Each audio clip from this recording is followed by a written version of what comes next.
I'm Decker Youngman. I'm the Chief Recruiting Officer at Brown & Brown.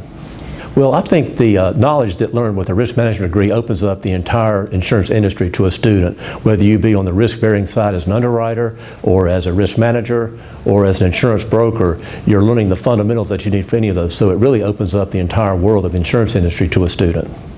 If you think about insurance in the past, especially going way back, it always seemed to focus on the past to predict what was going to happen in the future.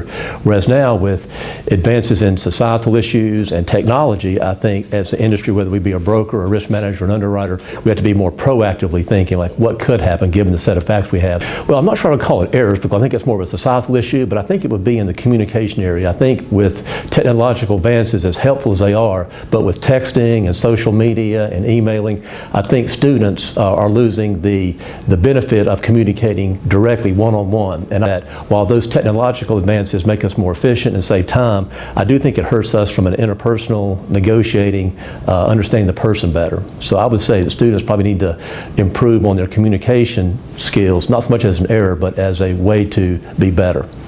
Understanding people. I think most people tend to think that other people think the way they do, and the ability to understand what might motivate another person is something you don't typically learn academically, and I think that would have been helpful to me early on in my career if I had learned things that might cause other people to be motivated in a different way than I am and be able to help them.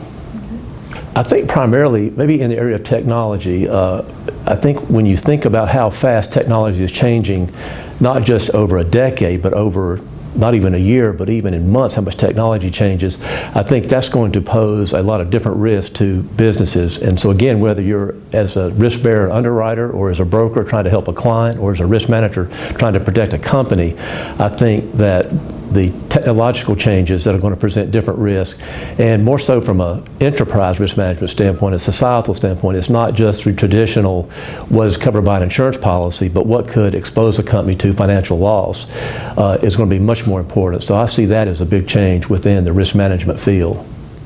Well, I'll describe a typical day as an insurance broker. Be taking care of existing problems, taking care of your clients and making sure you're solving their problems, and then spending a good part of your day in, well, how can I find new people that we might be able to help and to insure? I think they're very important. There is the academic or the educational aspect of professional designations, but I think more importantly is the fact that that separates you from your peers. And in a competitive world, everybody's looking to be the best. Well, to be the best, you have to be able to differentiate yourself in a tangible way. And I think designations really help one do that. In addition to the discipline it shows that someone is able to take time away from their job, their career, and obtain those designations, I think sets them apart.